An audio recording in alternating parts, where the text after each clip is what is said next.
Olá a todos, eu sou Petrus Evelyn e esta é a Academia do Comportamento. E hoje eu quero falar para vocês sobre um assunto pessoal, uma mudança pessoal de comportamentos, que é como eu me livrei da dependência química. Vou contar uma história bem rápida para vocês. Eu não gostei de beber álcool até os 20, 22 anos e era um fator que eu tinha de positivo. Eu não me aproximava desse tipo de comportamento, eu não gostava simplesmente.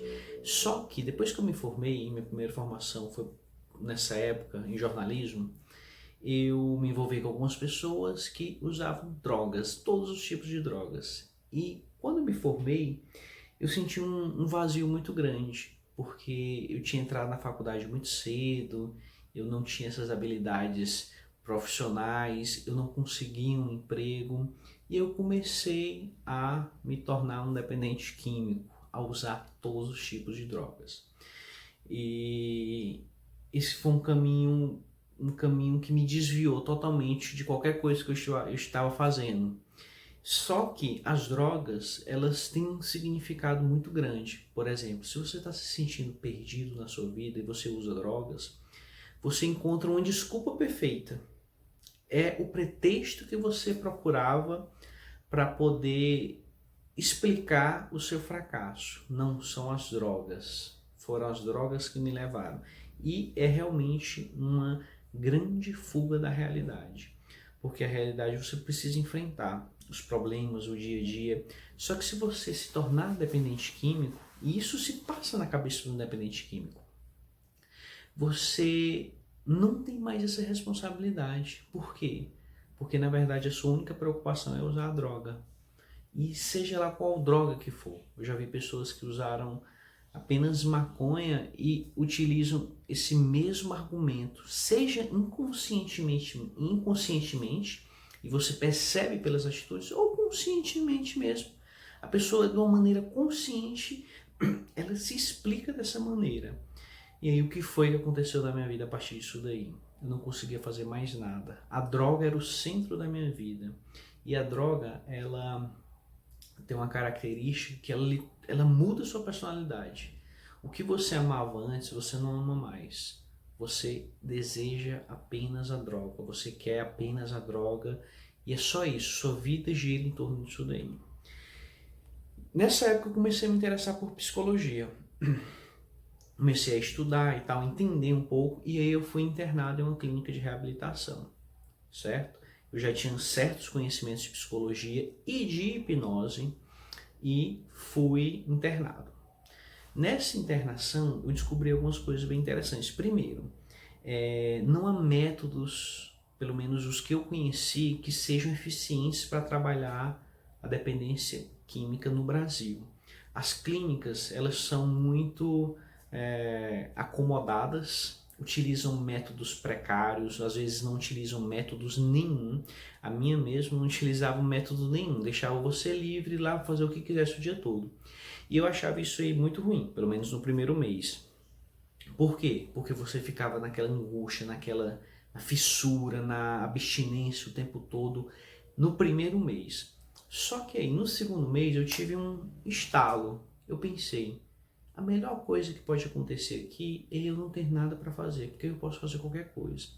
E dentro da clínica, eu comecei primeiro a fazer um texto para o site Comportes, que é um dos maiores sites de psicologia, que na época eu era autor para eles, eu escrevi alguns textos para eles, fazendo análise das clínicas do Brasil. Olha só, um dependente químico está internado na clínica, e escreve um texto fazendo uma análise comparativa de várias clínicas no Brasil. E aí eu comecei a fazer isso daí. Só que ao mesmo tempo eu comecei a estudar dependência química, comportamento, a mente. Nessa época eu ainda era mais ou menos na hipnose, comecei a aprofundar na hipnose e descobri várias coisas. Primeiro, existem gatilhos para as drogas. As clínicas, às vezes, elas dizem isso daí, repetindo um mantra dos 12 passos, dos narcóticos anônimos, dos alcoólicos anônimos, que é evite lugares, pessoas e hábitos, evite lugares, pessoas e hábitos. Só que existem outros gatilhos. Por exemplo, eu descobri que um dos meus gatilhos eram os relacionamentos amorosos, que se eu tivesse alguma frustração dentro dos relacionamentos, eu senti uma grande vontade de usar. Era uma fuga dos relacionamentos. Outra fuga minha do trabalho, da área profissional. Se eu tinha alguma frustração, eu tentava um emprego e não conseguia. Se eu conseguisse um emprego e não me saísse bem, eu ia utilizar isso aí como uma fuga. Então, esse foi um processo de autoconhecimento muito interessante. Porque eu comecei a perceber que, apesar de eu usar a droga como uma fuga, eu notei que as outras pessoas utilizavam fugas também, só que eram outras coisas. Era compulsão alimentar, era compulsão por compras, e que a dependência emocional, a dependência comportamental, ela é muito maior do que a gente imagina. As pessoas são dependentes, seja quimicamente, seja dentro da química, mas do álcool, que é algo mais sutil e difícil de perceber, mais de compras, de dependente do apego do outro. A dependência química, uma das coisas que eu descobri enquanto eu estava internado, era uma forma muito clara de ver. Se alguém está usando cocaína, crack na sua frente, você rapidamente vai perceber que ele tem um problema. Agora, se uma pessoa tem uma dependência emocional de outra pessoa, é algo mais sutil. Até uma dependência de álcool é mais sutil. Por isso, a maioria das pessoas que são dependentes de álcool, elas só vão ser internadas já mais velhas, porque é muito mais tolerado do que a droga. Então, a droga é só um tipo de dependência que chama mais atenção. Mas todas as pessoas possuem algum tipo de dependência. Se você perceber alguém que não consegue parar em um relacionamento, ela termina um relacionamento e cai em outro, e cai em outro, e cai em outro, e é uma angústia muito grande, é um tipo de dependência também. Semelhante à dependência química, ela está utilizando o meio da mesma forma, é uma fuga da realidade dela. Tá, aí esse foi o primeiro ponto. Os gatilhos que me levavam ao uso, a vontade de usar, esse aí foi o primeiro. Isso aí foi uma grande falha que eu percebi na clínica que eu estava. Ela não preparava a saída. Se você estava lá dentro, era tranquilo, você conseguia fazer exercícios físicos, você ficava de boa, tranquilo, era quase um spa. Só que eu vou sair de lá um momento, eu não vou ficar internado para sempre. E aí eu já comecei a me preparar para os eventos que eu encontrar na vida real. E isso, as clínicas de reabilitação falham bastante. E é o maior motivo, na minha opinião, para as recaídas infinitas das pessoas. Então, o que foi que aconteceu? Eu comecei a traçar o cenário que ia acontecer quando eu saísse. Eu tinha uma pequena empresa de dar cursos, eu estava começando a oferecer cursos de hipnose e eu ia voltar para esse negócio. Então, quais seriam os meus desafios? Como eu ia encontrar os clientes? Como eu ia abordar esse problema? Como eu ia abordar as pessoas que eu estava me relacionando, sejam namoradas ou amigos? Então, eu comecei a traçar estratégias de comportamento e maneiras de reagir a eles. Eu sabia que certas coisas me estressavam mais. Então, eu me preparei mentalmente para reagir. Como eu vou reagir em cada uma dessas situações? E aí, esse foi o segundo passo. O primeiro é entender o que é que desperta, o que é que me causa isso, o que é que me leva a isso. E é algo muito pessoal. As pessoas precisam se analisar. Não dá para dizer, são os amigos, são as más influências, são não sei o que. Isso daí é generalização. Isso é a pior coisa que você pode fazer, porque você vai ficar tentando impor para você uma terapia, um modo de viver, um modo de agir, porque você acha que aquilo dali é o seu jeito, e você está perdendo a oportunidade de analisar você. Pode ter alguma coisa, são seus pais que causam angústia em você, a sua namorada, o seu emprego. Então, não vá por essa de que são pessoas, lugares e hábitos. Não repita esses chavões que vão só piorar a sua possibilidade de tratamento. Então, eu me entendi, eu procurei entender o que causa isso em mim.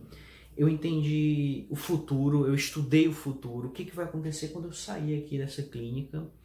E, por fim, eu criei novas possibilidades de comportamento, que se eu estouro de raiva em uma situação, eu preciso dar uma nova resposta para aquilo dali. E aí foi que eu aprimorei a hipnose, que era aquele treino mental que eu sempre ensino para vocês nos vídeos, que é treinar mentalmente qualquer tipo de reação que eu vou ter, como eu vou me comportar em determinadas situações, como eu vou agir e dar novas possibilidades. E aí para isso você precisa estudar, você precisa ver novas formas de agir, como as pessoas agem, como que você pode manter a calma, como é que você pode se manter focado, tranquilo, as melhores pessoas em manter a calma, o que elas precisam fazer.